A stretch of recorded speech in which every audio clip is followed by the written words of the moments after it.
My name is Morgan Lambert. I'm 27 years old. And last month, my own parents took me to court because I bought a house. Yes, you read that correctly. After saving for 4 years to afford a down payment on my first home, my parents served me with legal papers.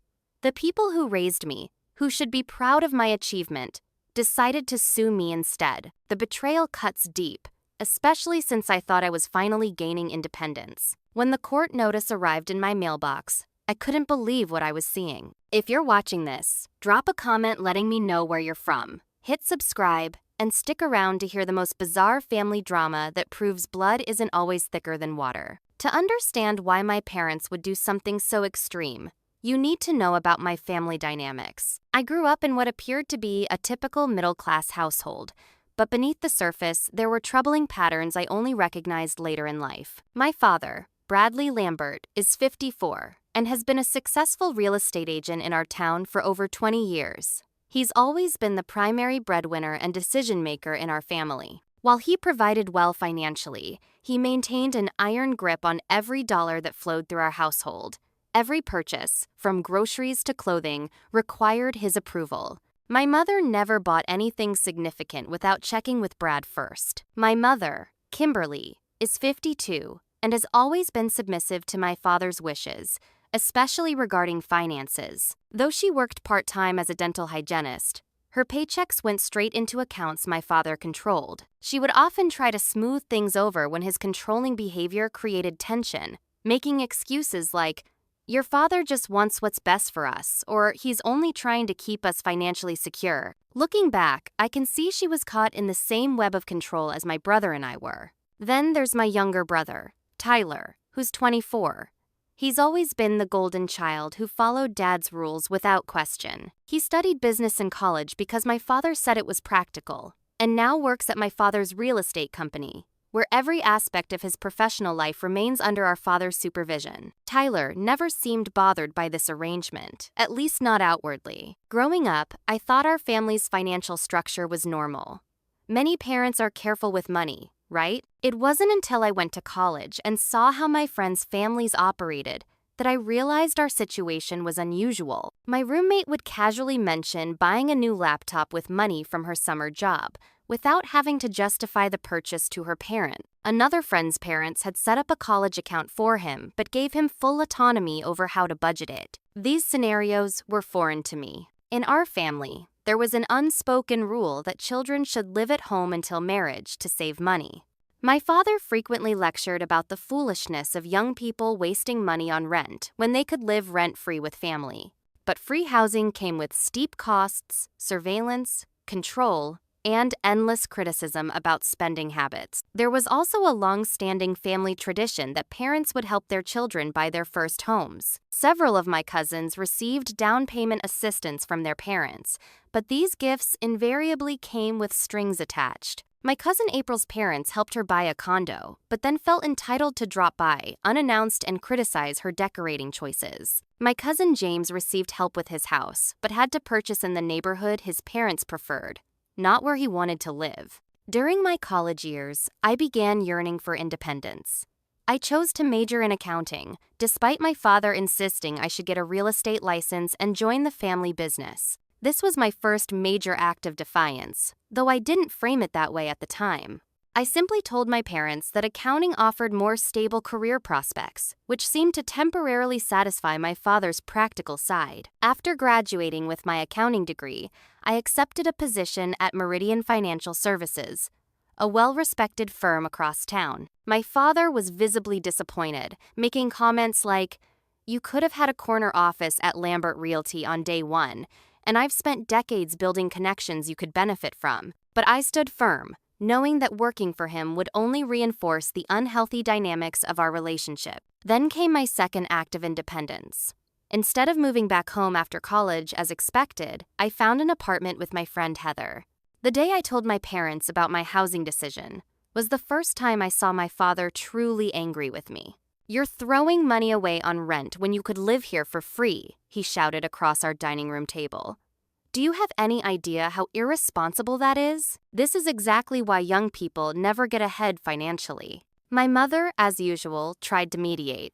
Brad, Morgan is an adult now. Maybe we should. An adult who's making childish decisions, he interrupted. If she was really thinking like an adult, she'd understand the value of saving that rent money. What my father never acknowledged was that the free housing he offered would cost me my autonomy. I tried to explain this calmly. Dad, I appreciate everything you've done for me, but I need to start building my own life. Living with roommates is part of that experience. Experience? He scoffed. The only experience you'll get is watching your bank account drain every month. Despite the tension, I initially tried to maintain a close relationship with my family. I committed to Sunday dinners at my parents' house, hoping that showing up regularly would ease their disappointment in my choices. For a while, it seemed to work. The conversations remained superficial but cordial. Then came the incident that should have been a warning sign of what was to come. About 6 months after I'd started my job and moved into my apartment, my father asked how my savings were growing. Fine, I replied vaguely, not wanting to get into specifics. Let me see your statements, he said, holding out his hand as if it was the most natural request in the world. When I hesitated, he added, Morgan, I'm just trying to help. You know I have more experience managing money than you do. Dad, I'm doing fine. My account is growing, and I'm being responsible. If you're being responsible, you should have nothing to hide, he insisted, his expression hardening. That night ended with me leaving early, my father not speaking to me, and my mother calling the next day to apologize for him. He just worries about you, she said, the familiar refrain I'd heard countless times before. Looking back, I should have recognized this as a major red flag. My father wasn't just interested in giving advice, he wanted complete oversight of my finances, just as he had throughout my childhood. But at the time, I chalked it up to him having difficulty adjusting to my adulthood.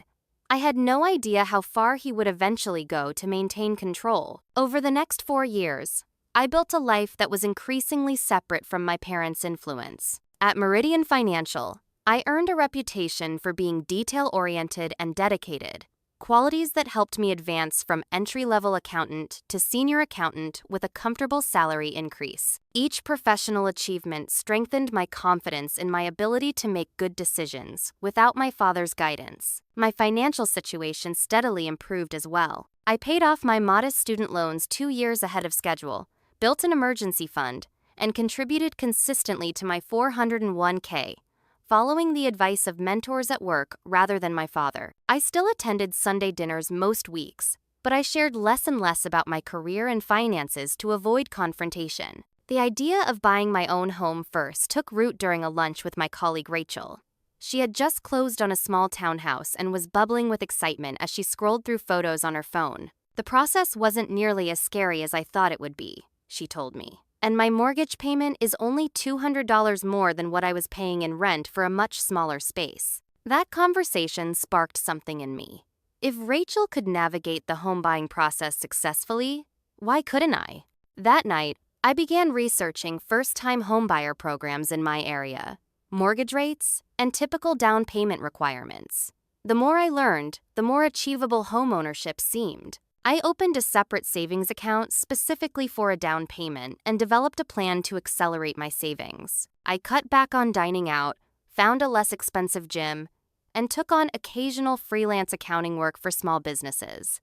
My roommate Heather noticed the changes in my spending habit. "What are you saving so aggressively for?" she asked one evening when I declined an invitation to a concert we would normally have attended together. I hesitated before answering. "I'm thinking about buying a house in the next year or 2. "Wow, that's amazing," she said. "Have you told your parents?" "Your dad must be thrilled, being in real estate and all." I shook my head. "I'm not telling them until I'm ready to make an offer. You know how my dad is. He'll try to take over the whole process." "Smart move," Heather agreed, having witnessed enough of my family dynamics to understand. One crucial decision I made early on was finding a realtor who had no connection to my father. In a town our size, this wasn't easy, but through Rachel, I was introduced to Sophia Mills, who worked primarily in an adjacent county where my father had little professional presence. When I met Sophia for coffee to discuss my home buying goals, I was immediately comfortable with her approach. "I believe buying a home is a deeply personal decision," she explained.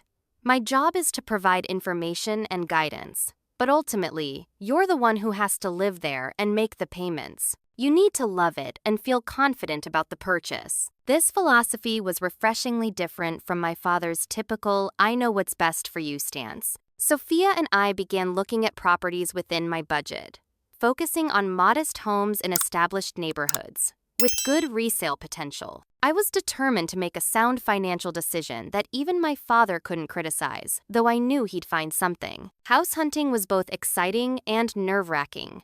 Some properties looked better in listings than in person, while others had potential that wasn't captured in photos. I fell in love with the fourth house we viewed, a 1,940 Craftsman with original hardwood floors, built-in bookshelves, and a deep front porch perfect for morning coffee. It needs some updates, Sophia acknowledged as we walked through. The kitchen appliances are older, and you might want to repaint some rooms, but the inspector I work with says these older homes were built to last. The bones are solid. At 1,400 square feet, it was smaller than my parents' 3,000 square foot colonial. But it felt like the perfect size for me, cozy but not cramped, with a spare bedroom for a home office. The backyard was modest, but featured a mature maple tree and enough space for the garden I'd always wanted to plant.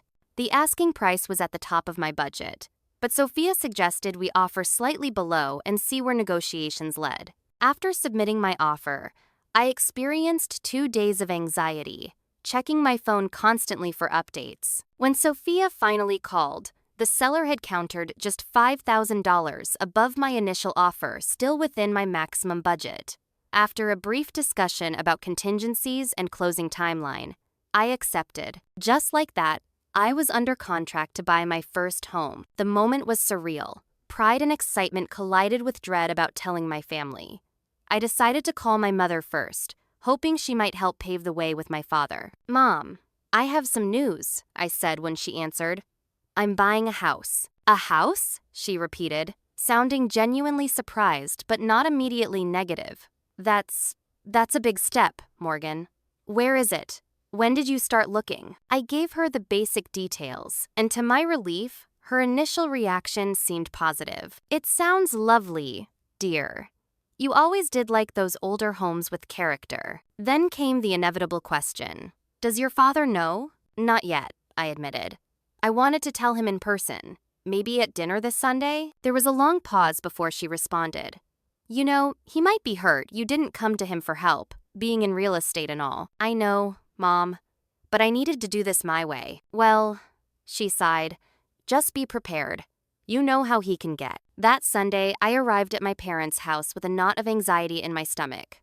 My mother greeted me with a hug that lasted a beat longer than usual, a silent communication of support mixed with concern. My brother Tyler was already seated at the table, scrolling through his phone. Throughout the pot roast dinner, I waited for the right moment. My father talked about a large commercial property he was helping to sell. My mother discussed her garden club's upcoming tour, and Tyler mentioned a promising new client at the agency. Normal family dinner conversation that gave no hint of the bomb I was about to drop. Finally, as my mother served apple cobbler for dessert, I took a deep breath. "I have some news to share," I said, my voice steadier than I expected. "I've purchased a house. Well, I'm under contract, and closing is scheduled for next month." The silence that followed was deafening. Tyler looked up from his dessert, eyes wide with surprise. My mother busied herself with serving, avoiding everyone's gaze. My father's expression shifted from confusion to disbelief. "You what?" he finally asked, as if he must have misheard me. "I bought a house," I repeated, then proceeded to describe the property briefly. "With what money?" he demanded. "And why wouldn't you come to me? I could have found you something much better than some old money pit. I've been saving for the down payment for years, Dad. And it's not a money pit, it had an excellent inspection." "Years?" he repeated, his voice rising. "You've been planning this for years without saying a word to us? To me? Do you have any idea how disrespectful that is? After everything we've done for you?" "Brad," my mother interjected softly. "Maybe we should let Morgan explain." But my father was already too angry to listen. He pushed his dessert away and fixed me with a cold stare I'd never seen before. "This is a betrayal of family traditions," he stated flatly. "For generations, parents in this family have helped their children purchase their first homes. It's how we show our support and guidance. And you've thrown that back in our faces. Dad, I appreciate everything you've done for me, but I'm an adult. I wanted to do this independently. Independence? He scoffed. Is that what this is about? Some misguided notion of proving yourself? You've made a foolish financial decision, Morgan. You should cancel this contract immediately, before you make an even bigger mistake. For the first time in my life, I didn't back down in the face of my father's anger. No, I'm not canceling anything. I've made a sound decision. The financing is approved, and I'm moving forward. My father's face reddened.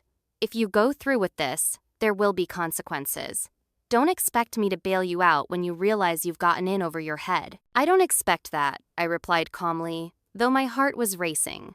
I've calculated my budget carefully and have an emergency fund set aside. My brother finally spoke up. Where is this house anyway? Before I could answer, my father cut in. That's not the point, Tyler. The point is, your sister has deliberately excluded her family from one of the most important decisions of her life. The rest of the evening devolved into my father listing all the ways I was making a terrible mistake while my mother tried unsuccessfully to diffuse the tension. Tyler remained mostly silent, occasionally making eye contact with me in what seemed like a mix of concern and perhaps a hint of admiration. I left earlier than usual, ignoring my father's parting comment. Don't come crying to us when the roof starts leaking or the foundation cracks. In the days that followed, my phone buzzed constantly with texts and calls from my parents. My mother's messages were pleading, "Please just talk to your father and he's only upset because he cares." My father's were more direct. "Call me immediately to discuss this house situation," and "You're making a huge mistake." I responded minimally to my mother and not at all to my father. Instead, I channeled my emotional energy into moving forward with the closing process. I met with my loan officer to finalize mortgage details, reviewed inspection reports with Sophia, and arranged for minor repairs the seller had agreed to complete before closing. Throughout it all, my best friend Alexa provided the support my family wouldn't. She accompanied me to the final walkthrough, helped me measure rooms for furniture, and listened patiently as I processed my complicated feelings about my family's reaction. "You know, this isn't about the house, right?" she said one evening as we sat on the floor of my apartment, surrounded by paint samples. "This is about control. Your dad can't handle that you're making major life decisions without his input." "I know," I sighed, "but I never thought he'd react this strongly. I mean, most parents would be proud. Most parents didn't raise their kids to be financial dependents," Alexa pointed out bluntly. "He expected you to follow the same path as Tyler working for him, living at home or nearby, consulting him on every decision. Buying this house is a declaration of independence he wasn't prepared for." Despite the family drama, signing the closing papers was one of the proudest moments of my life. As the lawyer passed document after document across the table for my signature, I felt a growing sense of accomplishment. When he finally handed me the keys, saying, "Congratulations, Miss Lambert, you're a homeowner," I couldn't stop smiling. For a brief moment, I wished my parents could have shared in this milestone, but I quickly pushed that thought aside. This achievement was mine alone, and perhaps that was exactly as it should be. Moving day arrived with a flurry of activity. Alexa, Heather, and several colleagues from Meridian helped load furniture and boxes into a rented truck. By sundown, my modest collection of belongings was situated in my new home, and we celebrated with pizza and champagne on the living room floor, using moving boxes as makeshift tables. To Morgan, Alexa toasted, raising her plastic cup, who adulted so hard she bought a house and pissed off her parents in the process. True success. Everyone laughed, and for the first time in weeks, the tension with my family felt distant. This was my space, created on my terms, and that knowledge brought a profound sense of peace. The first few weeks of homeownership were a blur of small projects and discoveries. I painted the master bedroom a soothing sage green, replaced the shower head in the bathroom, and learned how to reset a tripped circuit breaker after plugging in too many appliances at once. Each minor accomplishment reinforced my confidence in my decision to buy the house. My mother called regularly, and our conversations remained superficial but cordial.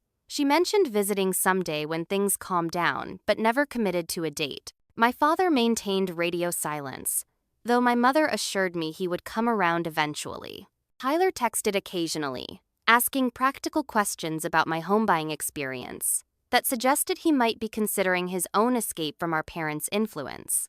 Then, 3 weeks after moving in, everything changed. I returned home from work to find an official-looking envelope in my mailbox. Inside was a formal legal notice informing me that Bradley and Kimberly Lambert were filing a civil suit against me regarding the property purchase. My father was claiming that a substantial portion of my down payment came from family funds that had been entrusted to me with the understanding they would be used for a home purchase with parental approval and involvement. I read the document 3 times, certain there must be some mistake. This couldn't be real. Parents don't sue their children over buying a house. Yet the court date listed was just 2 weeks away, and the letterhead belonged to Henderson and Walsh, one of the most prestigious law firms in town. My first thought was that this might be some elaborate scare tactic, my father's attempt to frighten me into regret. But as I researched the case number online and found it registered in the county court system, the reality sank in. This was happening. I called my mother immediately, my hands shaking so badly I could barely hold the phone. "Is this some kind of joke?" I demanded when she answered. "Morgan," she began, her voice small and tired.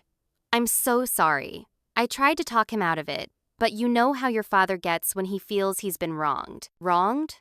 Mom, I bought a house with money I earned and saved. How is that wronging anyone? He says there was always an understanding that we would help you buy your first home, that the family has certain traditions. An understanding isn't a legal contract, and I never asked for or received any money from him for this purchase." My mother sighed deeply. "He's convinced himself that he's been investing for your future home all these years. He says there was a verbal agreement." "What verbal agreement? We never discussed anything like that." "I know, honey. I think," she hesitated, "I think this isn't really about the money. Your father's control issues have gotten worse over the years. When you bought that house completely independently, it felt to him like you were rejecting everything he believes about family and financial responsibility. So he's suing me? His own daughter? He's not thinking clearly. He's hurt and angry. And you know your father, when he's upset, he goes on the offensive." The conversation continued in circles, with my mother apologizing repeatedly, while defending my father's actions as misguided but somehow understandable.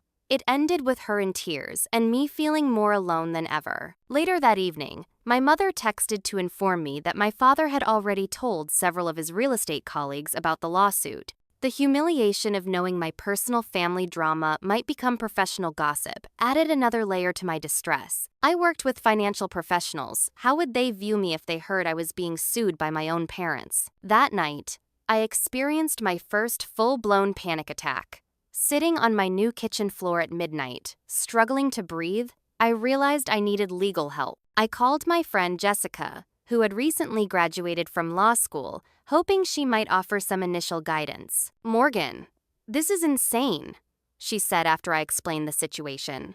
"Based on what you're telling me, your father doesn't have a case. Verbal agreements about financial matters are notoriously difficult to prove, especially between family members. And if you can document that your down payment came from your own earnings, his claim falls apart." "So it's just a nuisance suit?" I asked hopefully. "Well, I'm not a practicing attorney yet, and family law isn't my specialty, but it sounds like it. That said, you absolutely need to hire a proper lawyer. Even baseless lawsuits require a vigorous defense." Jessica recommended several attorneys who might take my case, warning me that legal representation wouldn't be cheap. The irony wasn't lost on me. I'd have to dip into my carefully built emergency fund to defend my right to use my own money as I saw fit. The next day, I met with attorney Marcus Washington, a family law specialist with a kind face and no-nonsense demeanor. After reviewing the court notice and listening to my explanation of family dynamics, he offered his assessment. "Your father's case is weak on legal grounds," he confirmed. "If you can provide documentation showing the source of your down payment funds, we can establish that no family money was involved. The verbal agreement he's alleging would be difficult to prove without witnesses or supporting evidence. So we'll win?" I asked. Marcus's expression turned cautious. "Legally speaking, we have the stronger position, but family lawsuits are rarely just about legal merits. Your father has hired Henderson and Walsh. They're expensive and aggressive. They'll try to drag this out, possibly hoping you'll give in rather than continue fighting. I won't give in, I said firmly. This house represents my independence. If I surrender now, I'll never be free of his control. Then we'll proceed with a vigorous defense. I'll need all your financial records, bank statements, pay stubs, tax returns, anything that helps establish the money trail for your down payment. As I left his office, I felt a mix of determination and despair. I was committed to fighting for my independence, but the cost, both financial and emotional, was already higher than I'd ever anticipated. The 2 weeks leading up to the court date were among the most stressful of my life. I took a week of vacation time from work to focus on gathering documentation and preparing for the hearing. My dining room table disappeared under stacks of bank statements, pay stubs, and tax returns as I created a paper trail proving every dollar of my down payment came from my own earnings. The stress began affecting my sleep and concentration. I found myself lying awake at night, rehearsing arguments in my head and imagining worst-case scenarios. During the day, I alternated between anger at my father's extreme measures and heartbreak over what this meant for our family relationships. In the midst of this turmoil, I received an unexpected text from my brother Tyler. "Can we talk?" "Not at the house." We arranged to meet at a coffee shop across town where my father was unlikely to have connections. Tyler arrived looking uncomfortable, glancing around nervously as if expecting to be caught in a forbidden act. "Dad doesn't know I'm meeting you," he confirmed after ordering his coffee. He'd see it as taking sides. "Is that what you're doing?" I asked cautiously. "I don't know," he admitted. "This whole situation is crazy. I never thought Dad would go this far." As our conversation deepened, Tyler revealed aspects of our father's behavior I hadn't been aware of, having moved out 4 years earlier. "He's gotten more controlling, not less," Tyler explained. "He checks my credit card statements every month, claims it's for mentoring my financial habits, but really, he's monitoring every purchase. Last month, he questioned why I bought lunch at that new sandwich place instead of bringing food from home. That's extreme, even for Dad. There's more," Tyler continued, lowering his voice. "I found out he has tracking apps on all our phones, yours too, probably, if you're still on the family plan. And Mom hasn't made a purchase over $50 in years without getting his approval first." This information cast my father's reaction to my home purchase in an even more troubling light. It wasn't just about tradition or feeling excluded. It was about maintaining his system of financial surveillance and control. "Why are you telling me this now?" I asked. Tyler stared into his coffee cup. "Because I admire what you did, even though I'd never have the guts to do it myself." And he hesitated. "I want you to know that if you need me to testify about Dad's controlling patterns, I will." His offer stunned me. Tyler had always been the compliant child, the one who never rocked the boat. For him to consider publicly contradicting our father represented a seismic shift. "That would be a huge step, Tyler. Dad might never forgive you." "I know," he nodded grimly. "But this lawsuit is wrong, and someone needs to say so." As I prepared for court, I also began working with therapist Dr. Walsh to process the emotional impact of the situation. Our sessions helped me understand that what I'd experienced growing up wasn't normal parental guidance, but financial abuse, a form of control often overlooked because it doesn't leave visible bruises. Many people don't recognize financial control as abuse, Dr. Walsh explained during one session. But restricting access to funds, demanding accountability for every purchase, and using money as leverage in relationships are all forms of economic abuse. They're about power, not prudent financial management. These insights helped me frame my experiences in a new light. What I had interpreted as my father being strict or overprotective was actually a systematic effort to maintain control by limiting my financial independence. Buying my house wasn't just a practical decision, it was an act of liberation. The day before court, my attorney Marcus conducted a mock questioning session to prepare me for what might come. "Your father's attorney will try to paint you as irresponsible, ungrateful, and financially naive," he warned. "They'll suggest you made impulsive decisions without proper consideration. We need to counter that narrative with evidence of your methodical planning and financial responsibility." We practiced responses to potential questions, focusing on maintaining composure regardless of provocation. Remember, Marcus advised, judges are human. They respond to demeanor as well as facts. Stay calm, answer clearly, and let your preparation speak for itself. That night, I couldn't sleep at all. I tried on 4 different outfits, seeking the right balance of professionalism and approachability. I reviewed my financial documents once more and rehearsed my answers to potential questions. Around 3 a.m., Alexa called to check on me. "You should be sleeping," she scolded gently. "Can't," I replied, too anxious. "You're going to be fine. Your father's case is ridiculous, and any reasonable judge will see that. Try to rest. You'll need a clear head tomorrow." Despite her encouragement, I managed only a few hours of restless sleep before my alarm signaled the arrival of court day. The morning of the court hearing dawned bright and clear, a beautiful spring day that seemed at odds with the knot of anxiety in my stomach. I dressed in the navy blue pantsuit I'd finally decided on, professional, but not overly formal, and attempted to eat breakfast, managing only a few bites of toast before giving up. Alexa arrived at 8 a.m., as promised, ready to provide moral support. We met my attorney, Marcus, at the courthouse steps at 8:30, half an hour before the scheduled hearing. "How are you feeling?" Marcus asked as we approached the imposing brick building. "Nervous, angry, sad," I admitted. I never imagined I'd be walking into a courthouse to face my own parents. "Understandable," he nodded. "Just remember what we practiced. Stay factual, remain calm, and let the documentation speak for itself." As we entered the courthouse lobby, I immediately spotted my parents. My father stood rigidly beside an attorney I recognized as Patricia Henderson, founder of the firm bearing her name. He wore his courtroom expression, the same serious face he used for real estate closings and important business meetings. He didn't acknowledge my presence. My mother hovered slightly behind him, looking pale and uncomfortable in a conservative beige dress. When our eyes met, she gave a small, sad smile that disappeared quickly when my father glanced her way. The message was clear.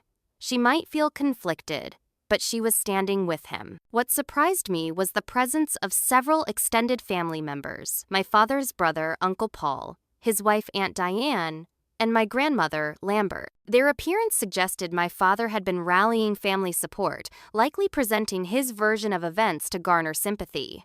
The realization made me feel suddenly isolated despite Alexa and Marcus beside me. "Your family's here in force," Alexa whispered. "Are you okay?" I nodded mutely, not trusting my voice. The weight of what was happening, standing against my entire family in a public forum, hit me with new intensity. We were directed to courtroom 3, where Judge Sarah Coleman would hear our case. As we took our seats on the right side of the small courtroom, I noticed my father's contingent filling the first 2 rows on the left. The physical division mirrored the emotional one that had been growing for years but had fully fractured only in recent weeks. At precisely 9 a.m., the bailiff called for all to rise as Judge Coleman entered. She was a woman in her 60s with silver hair pulled back in a neat bun and reading glasses perched on her nose. Her expression revealed nothing as she reviewed the case file before her. "Lambert versus Lambert," she read, looking up to survey the room. "A family matter, I see. Let's proceed with opening statements." Patricia Henderson rose first, her expensive suit and confident demeanor projecting authority. "Your Honor, this case involves a breach of long-standing family trust and understanding. Bradley and Kimberly Lambert have, for years, contributed to a fund intended to help their daughter purchase her first home, with the clear understanding that this significant life decision would involve parental guidance, given Mr. Lambert's extensive real estate expertise." She continued, painting a picture of ungrateful daughter who had rejected family traditions and misused funds that had been earmarked for a specific purpose. As she spoke, my father nodded solemnly, playing the role of wounded parent perfectly. When Marcus rose to respond, his approach was measured and factual.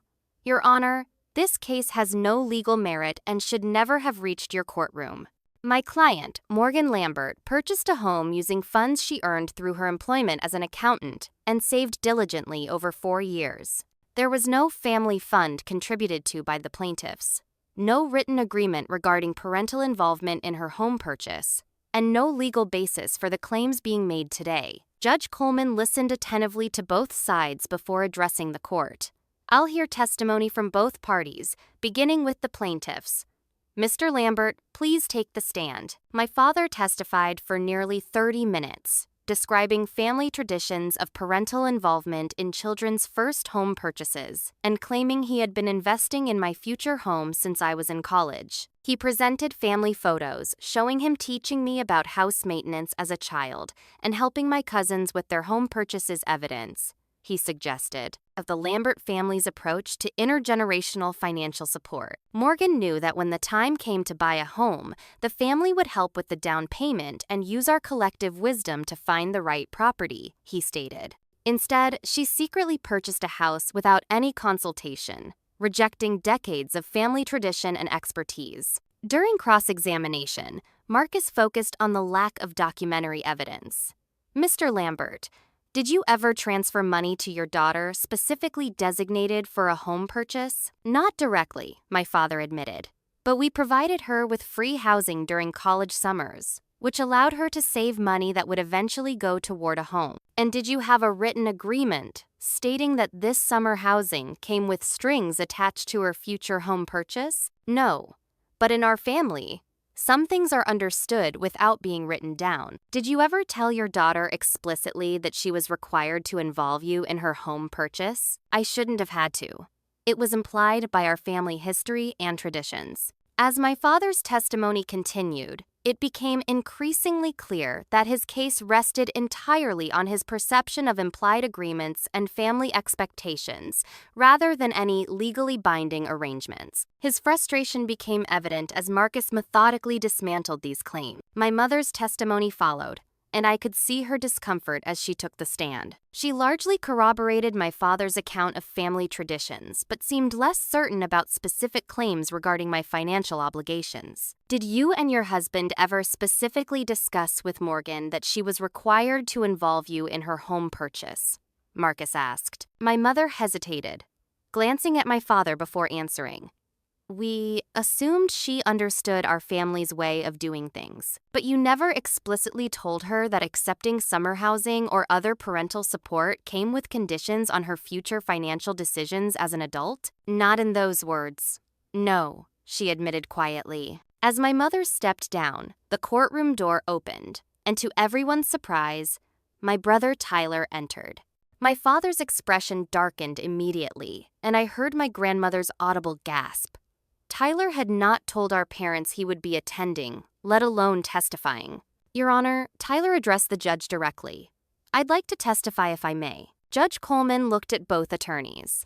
Marcus nodded agreement, while Patricia Henderson conferred hurriedly with my father before reluctantly consenting. Tyler's testimony provided a perspective neither attorney had fully anticipated. He described our father's increasing financial control over the family, the tracking of expenses, the monitoring of accounts, and the requirement that all financial decisions receive paternal approval. This lawsuit isn't about family traditions or Morgan rejecting parental guidance, Tyler stated clearly. It's about control. Our father can't accept that Morgan made a major financial decision independently because it challenges his role as the family's financial authority. As Tyler spoke, I watched my father's face redden with anger and my mother's eyes fill with tears. The extended family members exchanged uncomfortable glances, perhaps hearing this perspective for the first time. When it was my turn to testify, I felt surprisingly calm. The preparation with Marcus had helped, but so had Tyler's unexpected support and the increasing obviousness of my father's weak legal position.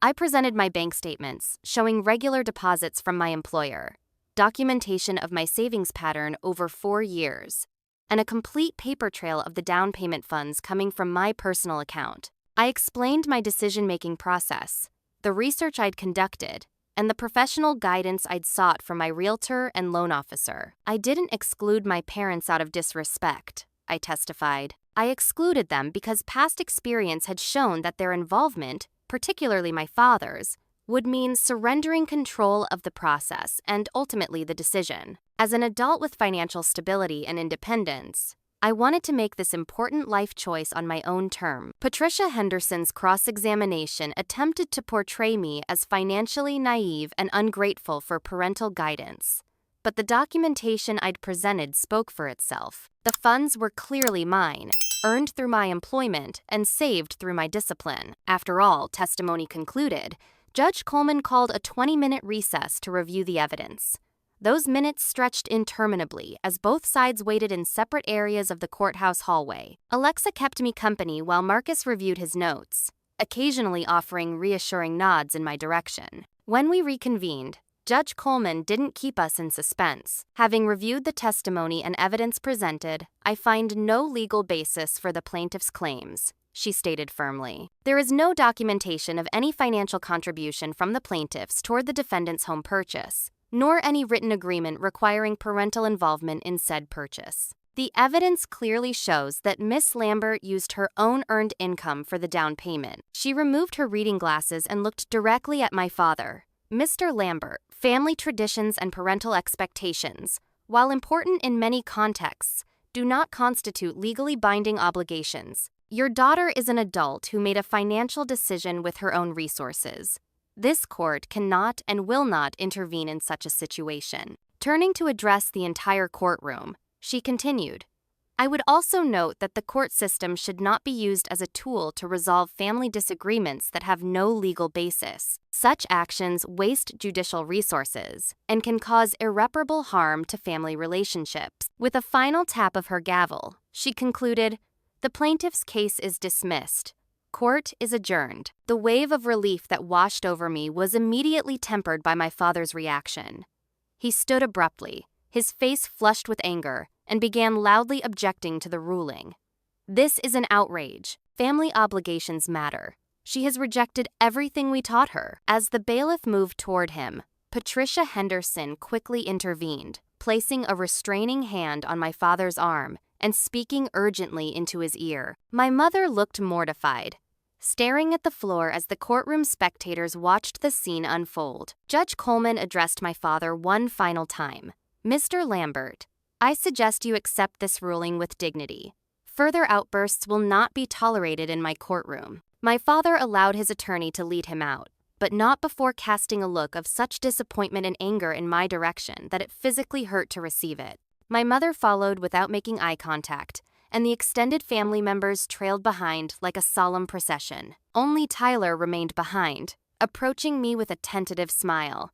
Congratulations, he said simply. You did it. As we exited the courthouse, a complex mixture of emotions swirled within me. I had won the legal battle, but at what cost to my family relationships? The victory felt hollow, yet necessary, a painful step toward authentic independence. Standing on the courthouse steps after the ruling, I experienced a strange mixture of emotions, vindication, and relief, coupled with profound sadness. The legal victory felt important but incomplete, having come at the cost of deeper family fractures. You okay? Alexa asked, watching my face carefully. I'm not sure, I answered honestly. I won, but it doesn't feel like winning. Marcus joined us, tucking his legal pad into his briefcase. These family cases never feel like clear victories, he observed. But legally speaking, this was the right outcome. Your father had no case. We were discussing next steps when I noticed my mother approaching alone, her expression hesitant. She had clearly broken away from my father and the others to speak with me. Morgan, she began, her voice barely above a whisper. I'm so sorry about all this. I tried to talk him out of it, but she trailed off, the unfinished sentence containing years of acquiescence to my father's decisions. I know, Mom, I replied, feeling both sympathy for her position and frustration at her eternal mediation role. But this went too far. Taking your own daughter to court? She nodded, tears welling in her eyes. He's always been controlling with money, but it's gotten worse over the years. When you bought that house completely independently, it felt like a rejection to him, not just of his help, but of his role in the family. That doesn't justify a lawsuit, I pointed out. No, it doesn't, she agreed, surprising me with her directness. Nothing justifies this. I should have stood firmer against it. She glanced over her shoulder nervously.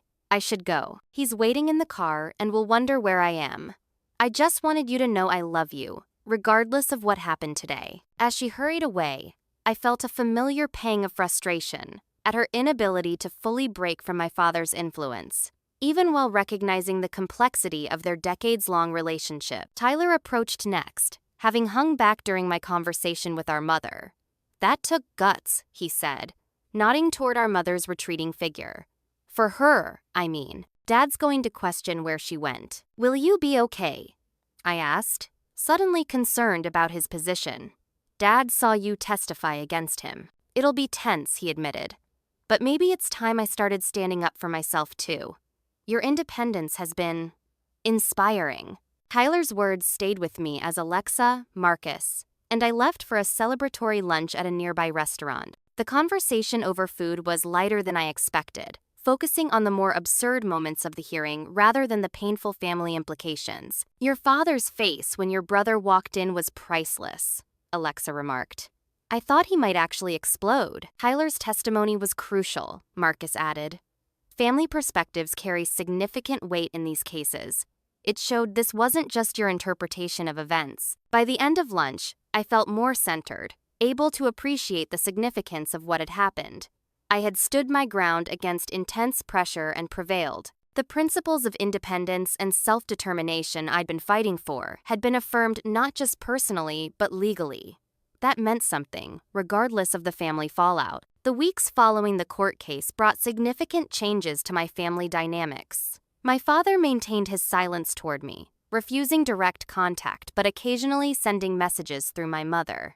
These communications typically took the form of financial warnings or negative predictions about my home ownership journey. "Your father says to remind you that property taxes will be due soon," my mother would relay during our phone calls. Or, "He mentioned that houses of that age often need roof repairs within the first year or two." I learned to acknowledge these messages without engaging with their subtext. "Thanks for the reminder about taxes. They're already in my budget," I would respond simply. My mother made tentative efforts to rebuild our relationship independent of my father. She suggested lunch dates at locations far from my father's usual haunts and called more frequently just to chat. During these conversations, she rarely mentioned the lawsuit directly, but often alluded to my father's continuing disappointment. "He'll come around eventually," she would say, though neither of us seemed entirely convinced. "He's just not used to not getting his way." Tyler's relationship with our father suffered immediate consequences for his courtroom testimony. My brother confided that our father had threatened to demote him at the real estate company and had implemented even stricter oversight of his finances. "He's reviewing every client interaction I have now," Tyler told me during one of our newly regular coffee meetings.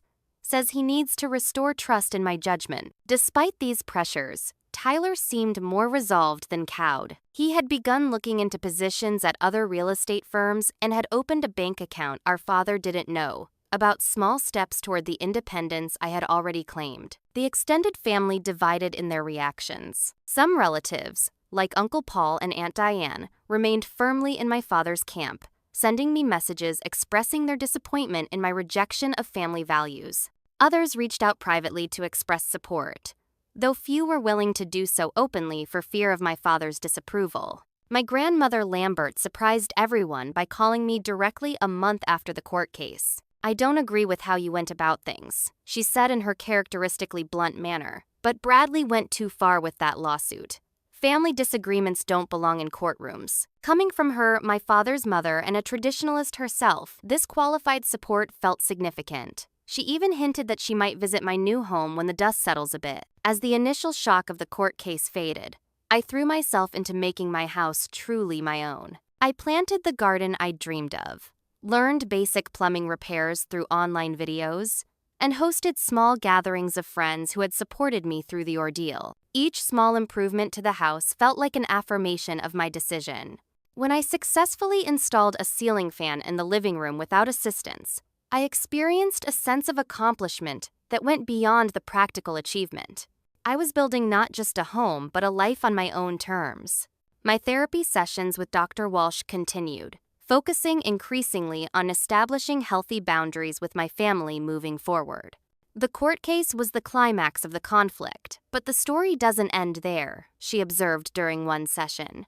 Now comes the work of determining what kind of relationship you want with your parents, given what's happened. This question occupied my thoughts extensively. Did I want to maintain distance for my own protection? Work actively toward reconciliation? Accept a strained but functional relationship? There were no easy answers, and I realized the path forward would require ongoing navigation rather than a single decision. The most unexpected development came approximately 2 months after the court hearing.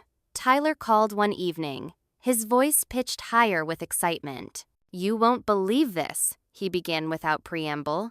"Dad had a meeting with his financial advisor today, and apparently, he got some tough feedback. The advisor told him his controlling behavior with family finances was outdated and potentially damaging to his relationships. And get this, Dad actually seemed to be listening." Really? I was skeptical. My father rarely took criticism well, especially regarding his financial approaches. I mean, he didn't have a complete personality change, Tyler clarified. But he mentioned possibly setting up a more structured system for me to gain independence within the company. Baby steps, but still. While I was pleased for Tyler, I remained cautious about what this might mean for my own relationship with our father. Experience had taught me that my father's moments of reflection rarely led to sustained change, particularly when his authority was challenged. Still, as summer turned to fall, small shifts in the family ecosystem became noticeable. My mother visited my house for the first time, bringing a houseplant as a belated housewarming gift. Though she seemed nervous throughout the visit, frequently checking her phone, the fact that she had come at all represented progress. Tyler began spending more time at my place, helping with projects and sometimes just hanging out, building the kind of adult-sibling relationship we'd never quite managed while under our father's influence. During one such visit, he revealed he had started looking at small condos himself. "Nothing I can afford quite yet," he admitted, "but I'm saving. Your situation made me realize I don't want to live at home until I'm 30. Even some extended family members began to thaw, sending holiday cards addressed to my new home or reaching out with casual invitations unrelated to larger family gatherings. These small gestures suggested that while my father might still view my independence as rebellion, others were beginning to see it simply as adulthood. My father himself remained the most resistant to change. The occasional messages through my mother continued to focus on financial cautions or reminders of family traditions I was missing. Yet even in his absence, I sensed a subtle shift from active opposition to reluctant acceptance of the new reality. When the first snow of winter dusted my yard, I stood at the window of my living room, watching the flakes gather on the branches of the maple tree. The house felt warm and secure around me, every creaking floorboard and slightly uneven doorframe now familiar and beloved. In that moment, I knew with certainty that regardless of how my family relationships evolved, this decision had been right for me. The lawsuit that had seemed so catastrophic had ultimately accelerated a necessary separation that might otherwise have happened through years of smaller conflicts. In forcing the issue, my father had inadvertently helped clarify boundaries that needed definition. The pain of that process was real, but so was the growth that followed. As I prepared for my first holiday season in my own home, I sent invitations to a small gathering, including my mother, Tyler, and a few supportive relatives. I did not expect my father to attend, but I left the possibility open through a message delivered by my mother.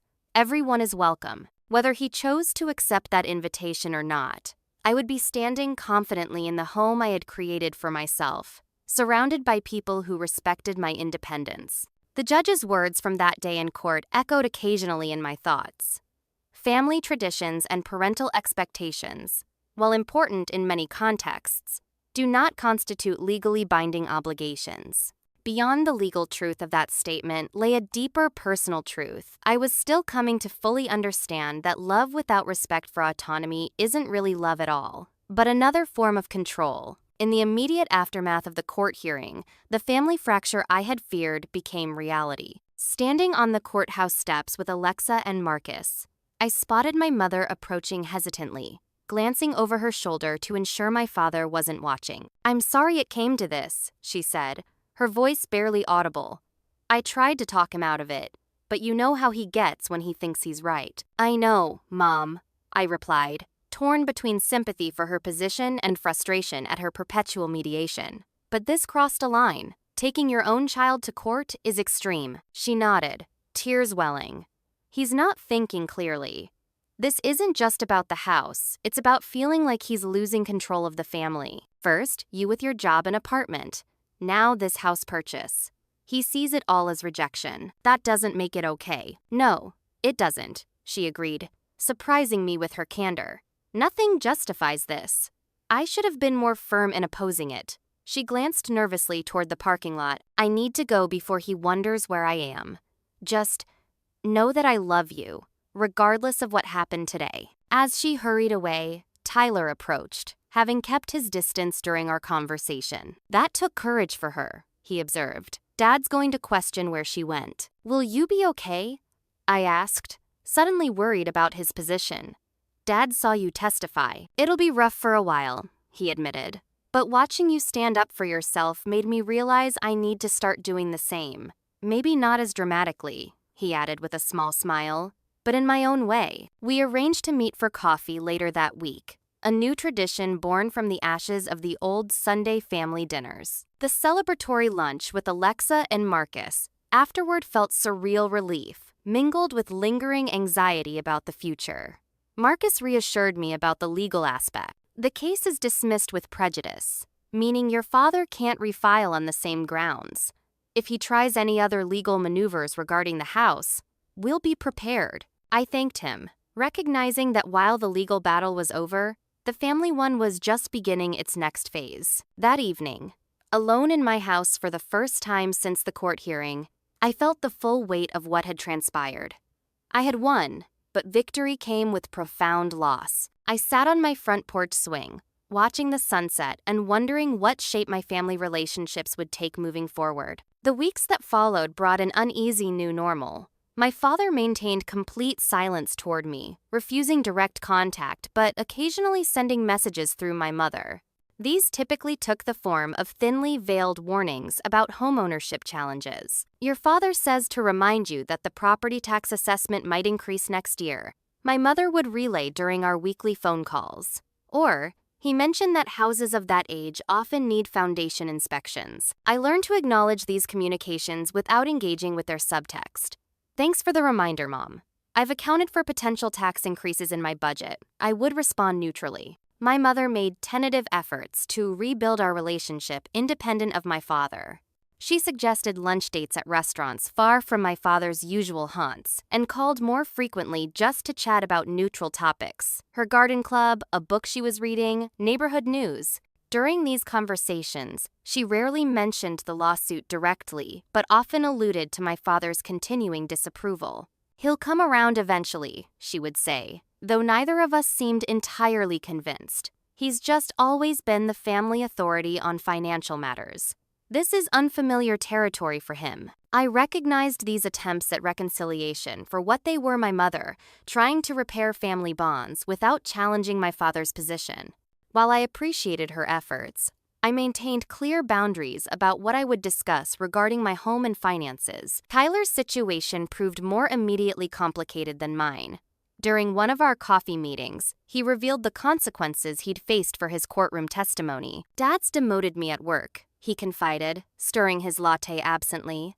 I'm back to showing properties to first-time buyers instead of working with the commercial clients I'd been developing. That's retaliation, I said, outraged on his behalf. Technically, he's calling it a period of rebuilding trust.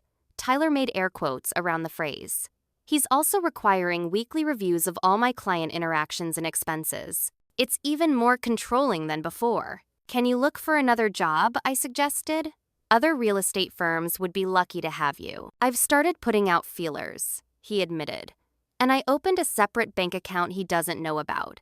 Baby steps toward independence, inspired by my big sister. These small acts of rebellion gave me hope that Tyler might eventually find his own path to independence, even if it looked different from mine. The extended family's reaction to the court case created additional complications. At first, most relatives followed my father's lead, either avoiding contact or sending messages expressing disappointment in my rejection of family values and disrespect for traditions. Uncle Paul and Aunt Diane, my father's most loyal supporters, went so far as to send a formal letter detailing the ways my actions had damaged the Lambert family legacy. Other relatives maintained uncomfortable neutrality, sending generic cards or texts that carefully avoided mentioning either the lawsuit or my new home. A few, however, reached out privately to express support, though most weren't willing to do so openly for fear of my father's disapproval. My grandmother Lambert, surprisingly, proved to be the first family elder to break ranks. A month after the court case, she called me directly, something she had never done before, having always communicated through my parents. Morgan, her familiar, crisp voice came through the phone without preamble. "I don't agree with how you went about things. In my day, children consulted their parents on major decisions. But Bradley went too far with that lawsuit. Family disagreements don't belong in courtrooms." Coming from my father's mother, a traditionalist who had always deferred to her own husband on financial matters, this qualified support felt monumental. "Thank you for saying that, Grandma," I replied, genuinely moved. "Well, truth is truth," she stated matter-of-factly. "And the truth is, both of you could have handled things better. But what's done is done. Have you fixed that leaky bathroom faucet yet? Old houses always have plumbing issues." Her abrupt change of subject to practical matters was so characteristic that it made me laugh. "I replaced the washer last weekend," I assured her. "Good girl. Maybe I'll come see this place of yours when the dust settles a bit." Not right now, Bradley would have a fit, but eventually. The promise of a future visit, however conditional, felt like the first small step toward potential family healing. As summer progressed, I focused on making my house truly mine. I painted the kitchen a sunny yellow, planted herbs in window boxes, and replaced the outdated light fixtures with ones that suited my taste. Each improvement reinforced that this space belonged to me alone, decisions made without committee approval or parental oversight. My therapy sessions with Dr. Walsh continued, focusing increasingly on establishing healthy boundaries with my family moving forward. "The court case was a definitive moment," she observed during one session. "But family relationships continue to evolve. Now comes the work of determining what kind of relationship you want with your parents, given what's happened." This question occupied my thoughts extensively. I didn't want to sever ties completely, especially with my mother and brother. But I needed to protect myself from my father's continuing attempts at control. There were no easy answers, and I realized the path forward would require ongoing navigation rather than a single decision. As summer transitioned to fall, I faced another challenging milestone: the holiday season. Traditionally, Thanksgiving and Christmas had been major family gatherings at my parents' house, with attendance essentially mandatory. This year, those expectations were complicated by the ongoing tension. The first test came in early November when my mother called about Thanksgiving. "Your father and I are hosting as usual," she began tentatively. "We'd like you to come." Would Dad actually want me there? I asked skeptically. Her hesitation told me everything. "He's adjusting to the new situation. It would mean a lot to me if you came." I considered the invitation carefully, weighing my desire to maintain family connections against the potential for uncomfortable confrontations. "I'll think about it," I promised, without committing. Later that same day, I received another call, this one from Uncle Paul, my father's brother. "Morgan, your Aunt Diane and I are hosting an alternative Thanksgiving this year. Small gathering. Just a few family members who might find the main event at your parents' a bit tense this year." Reading between the lines, I understood this was essentially a rival celebration for family members who had fallen out of favor with my father for various reasons. While I appreciated the acknowledgement of my situation, I was uncomfortable with the idea of further splitting the family into opposing camps. After considerable thought, I arrived at a solution that felt right for me. I would host my own small Thanksgiving gathering at my new home, inviting those who had supported me through the difficult months: Alexa, Heather, a few colleagues from work, and Tyler, if he felt comfortable attending.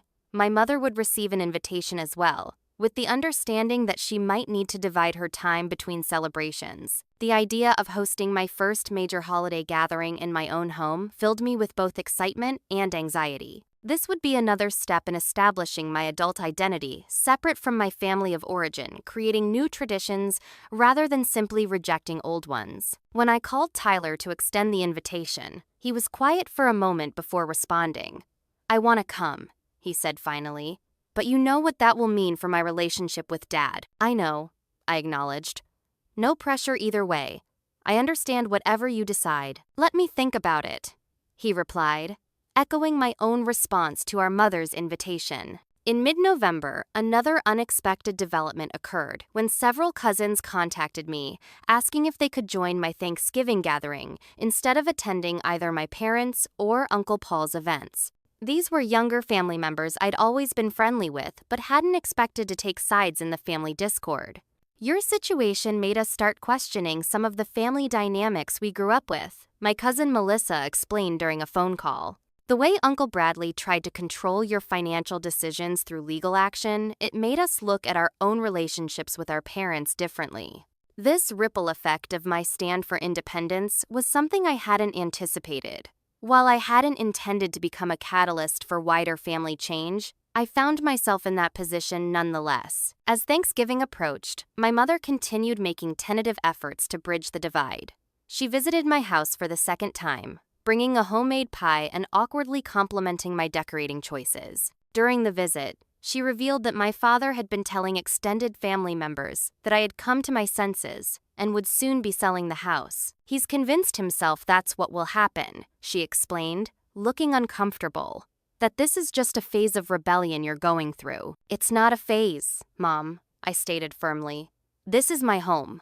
I'm not selling it. I know, she sighed. But he needs to believe that right now. It's how he's coping. My father's denial of the permanence of my decision was frustrating, but not entirely surprising. Throughout my childhood, he had frequently dismissed my preferences or opinions that differed from his as phases that I would eventually outgrow. The week before Thanksgiving brought a family earthquake. Tyler called me, his voice tight with suppressed emotion. I just told Dad I'm coming to your Thanksgiving instead of theirs, he blurted out. He didn't take it well. Said I was betraying the family just like you did. I'm sorry, I said, feeling guilty for putting him in this position. You don't have to come if it's causing this much trouble. No, I want to, Tyler insisted. I've been thinking about what you said about independence not being something to apologize for. I need to start making my own choices too, even if they're different from Dad's expectations. This declaration represented significant growth from my once compliant brother. While I worried about the consequences he might face, I also felt pride in his developing assertiveness. Thanksgiving Day arrived crisp and clear.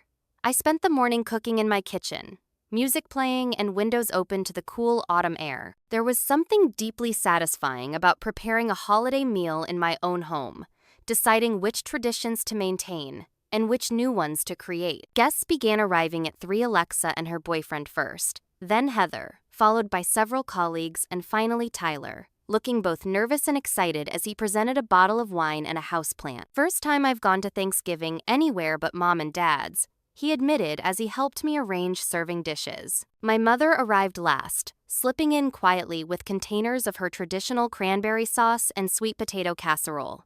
I can only stay an hour, she apologized. I need to get back for your father's dinner at 5. Despite her divided loyalties and limited time, her presence meant a great deal. As we gathered around my dining table extended with a borrowed card table to accommodate everyone, I felt a surge of gratitude for this new configuration of important people in my life. The meal wasn't perfect. The turkey was slightly overdone, and I'd forgotten to buy butter for the rolls, but the conversation flowed easily, punctuated by laughter and the comfortable buzz of people enjoying each other's company. My mother gradually relaxed, sharing funny stories from past holidays and asking interested questions about my friends' lives and work. When she reluctantly left to attend my father's dinner, she hugged me tightly at the door. "Your home is lovely, Morgan," she whispered. "I'm proud of what you've created here." Those words, so simple yet so meaningful coming from her, brought unexpected tears to my eyes. Later that evening, after the other guests had departed, Tyler helped me clean up the kitchen. "That was the most relaxed holiday meal I can remember," he observed. No tension, no walking on eggshells, no lectures about career plans or financial decisions. That was the goal. I smiled, passing him another plate to dry. Mom texted that several relatives asked where we were, he added. Apparently, Dad told everyone we had other commitments but wouldn't elaborate. Cousin James figured out the truth and told others. Dad's narrative is starting to crack. This small shift in the family power dynamics felt significant. My father had always controlled the family story, deciding which events were discussed and how they were framed. The emergence of alternative perspectives represented another fracture in his authority. As December arrived, bringing Christmas preparations and the end of my first year of homeownership, I reflected on the tremendous changes the year had brought. The family I had grown up with had fractured, perhaps irreparably in some ways. Yet from those breaks, new connections had formed and existing ones had evolved into healthier configurations. My relationship with Tyler had deepened into a true adult-sibling bond based on mutual respect rather than shared subjugation to our father's authority. My mother was taking tentative steps toward greater independence in how she related to me, though she remained firmly in my father's orbit. Various extended family members were beginning to form their own opinions about the situation rather than automatically adopting my father's perspective. And my father, himself, he remained the most resistant to change, still refusing direct contact and continuing to send messages through my mother that alternated between financial warnings and predictions of my eventual return to the family fold. Yet even in his resistance, there was a subtle shift from active opposition to reluctant acknowledgement of the new reality. When Christmas invitations began circulating, I decided to host another small gathering at my home, extending the same open invitation to family members that I had for Thanksgiving. This time, several additional relatives accepted, including my grandmother Lambert, who announced her intention to attend both my father's Christmas Eve dinner and my Christmas Day lunch. "I'm 82 years old," she declared, when my mother expressed concern about divided loyalties. "At my age, I get to do what I want, and I want to see my granddaughter's house." Her determination to form her own opinion rather than automatically siding with my father represented another small but meaningful crack in his authority. The family landscape was shifting, glacially but perceptibly, toward a more balanced distribution of power and respect. As the year drew to a close, I sat in my living room one evening, Christmas tree lights twinkling in the corner, and composed a letter to my father. I didn't plan to send it immediately, perhaps not at all, but I needed to articulate my thoughts about our relationship and my hopes for eventual reconciliation. "I never wanted to reject you or our family traditions," I wrote.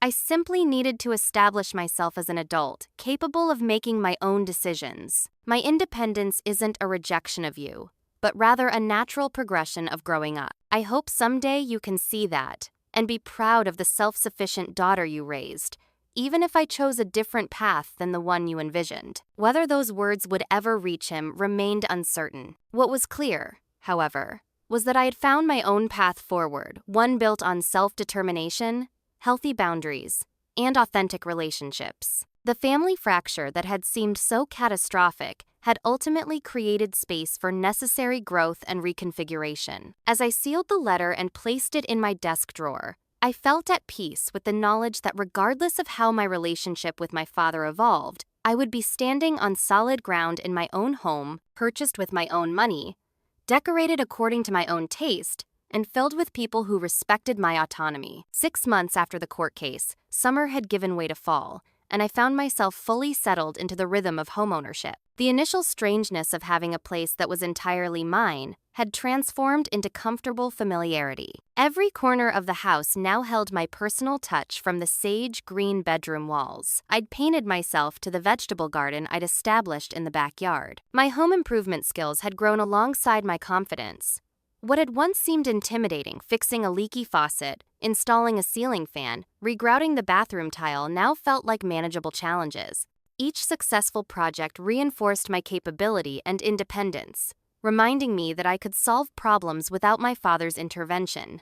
My relationship with my parents continued to evolve in complex ways. My mother and I had established a new pattern of communication, weekly phone calls, and occasional lunch dates where we carefully navigated around sensitive topics. She had visited my house several times now, each visit seeming more comfortable than the last as she gradually separated her relationship with me from my father's disapproval. "The mums you planted look lovely," she commented during a recent visit, admiring the fall flowers bordering my front walkway. "You always did have a good eye for color." These small affirmations of my choices, while seemingly insignificant, represented important steps in our new relationship, one where she saw me as an adult with valid preferences, rather than a child in need of guidance. My father's position had softened minimally over the months. While he still refused direct contact, the messages he sent through my mother had evolved from dire warnings about homeownership disasters to occasional practical advice. Your father says to mention that the city is offering free home energy assessments this month. My mother relayed during one call. He thought you might want to sign up before the program ends. I recognize these small offerings for what they were: tentative olive branches, extended in the only way his pride would currently allow. I accepted them in the spirit offered, responding with brief thanks conveyed through my mother. Tyler had undergone perhaps the most dramatic transformation of anyone in our family. Inspired partly by my stand for independence and partly by the fallout he'd witnessed, he had begun systematically disentangling himself from our father's control. He had moved out of our parents' house into a small apartment, citing a need to experience adult independence despite my father's objections. He remained at the family real estate business, but had negotiated a more autonomous role, handling his own client portfolio with less direct supervision. Dad didn't make it easy. Tyler confided during one of our regular Sunday brunches at my house, a new tradition we'd established to replace the old family dinners. He tried everything: financial warnings, guilt trips about family loyalty. Even suggesting apartment living was somehow irresponsible. But watching you stand your ground showed me it was possible to push back without the world ending. My therapy sessions with Dr. Walsh had evolved as well, focusing less on the immediate trauma of the court case and more on establishing healthy long-term boundaries with my family. What's interesting, Doctor, Walsh observed during a recent session, is how your father's extreme action, taking you to court, actually accelerated a necessary separation process that might otherwise have dragged on for years through smaller conflicts. Sometimes a clean break, while initially more painful, allows for healthier healing. This perspective helped me recognize that while the lawsuit had been deeply hurtful, it had also provided clarity about family dynamics that might otherwise have remained muddied in subtle manipulation and unspoken expectations. My professional life had flourished in parallel with my personal growth.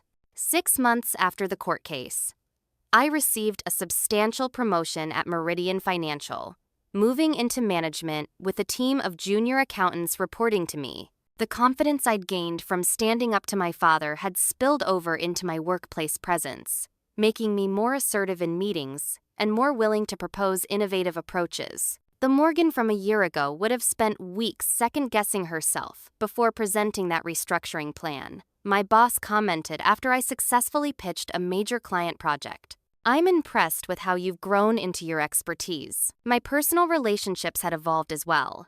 After focusing exclusively on my home and healing for several months, I had cautiously begun dating again. Andrew, a landscape architect I'd met through a home improvement workshop, had become a steady presence in my life. Unlike previous relationships where I'd often deferred to my partner's preferences, a pattern I now recognized stemmed from my relationship with my father. I found myself comfortably expressing my own needs and opinions with Andrew.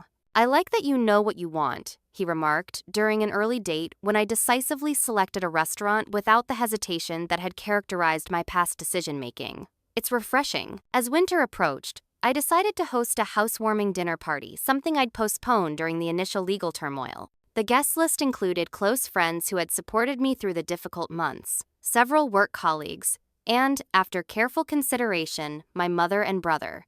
I didn't extend an invitation to my father, feeling that relationship still required more healing before social gatherings could feel comfortable. The evening of the dinner arrived cold and clear, my house warm with good food and conversation. Watching my mother chat easily with my friends, complimenting the home improvements I'd made, I felt a complicated mix of emotions: pride in the independent life I'd built, sadness for the fractured family relationships, and hope for healing still to come. "Your house feels like you," my mother commented as she helped me arrange dessert plates in the kitchen. "Warm, thoughtful, with attention to detail. I'm proud of what you've created here." Coming from her, who had spent decades subordinating her preferences to my father's, this recognition of my independent choices felt particularly meaningful.